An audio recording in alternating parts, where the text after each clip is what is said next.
Have you ever thought just how impossible it would be just for one of our Old Testament prophets to be allowed to obey God in our nation today?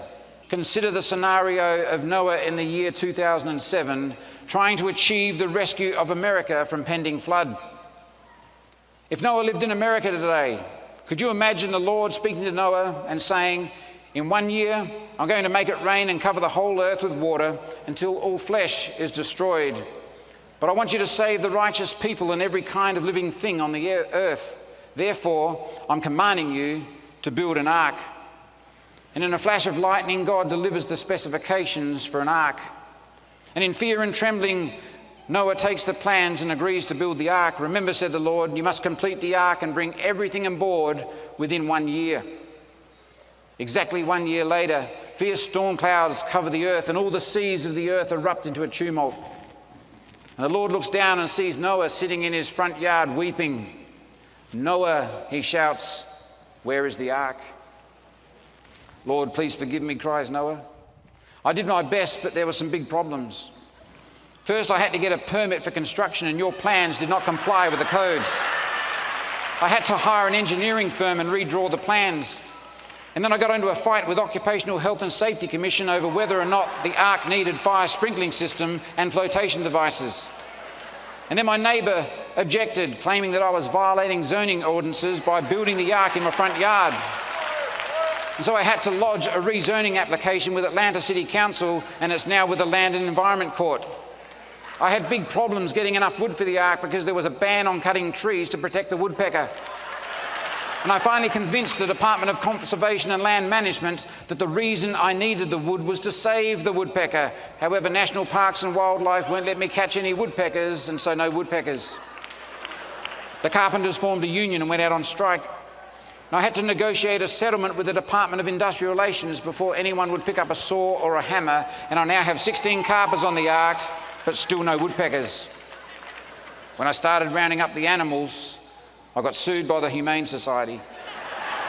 And they objected to the confined conditions on the ark and reminded me that Section 4, subsection 2 of the Act under which the licence to keep Indigenous species was granted states a minimum space requirement. And just when I got the suit dismissed, the Environment Planning Authority notified me that I could not complete the ark without filing an environmental impact statement on your proposed flood. And they didn't take too kindly to the idea that they had no jurisdiction over the conduct of the creator of the universe. And then the Department of Land and Water Conservation demanded a map of the proposed new floodplain, and so I sent them a complete set of Thomas Brothers directories. And right now I'm trying to resolve a complaint filed with the Equal Employment Opportunity Commission that claimed that I'm practicing discrimination by not taking godless, unbelieving people aboard.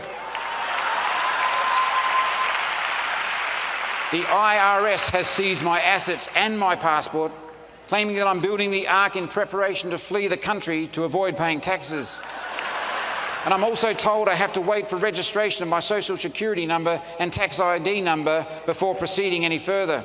And today, Lord, I received a notice from the Waterways Authority stating that I owe them some kind of user tax and failed to register the ark as a recreational watercraft.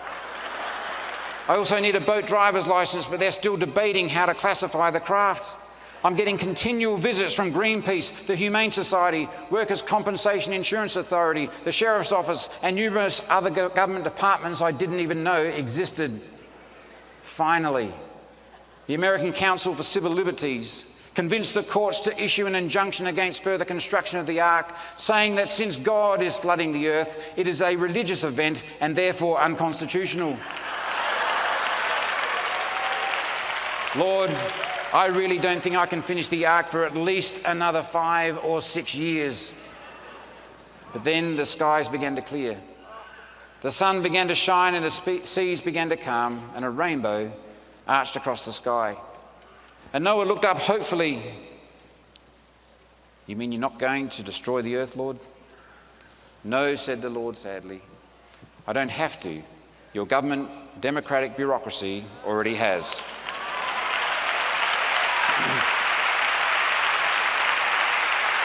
We may laugh at that. But the reality is that we have moved so far from the heart of God and worshipped so much at the altar of the state that we have permitted the quenching of God's authority in our land because we have not remembered our heritage.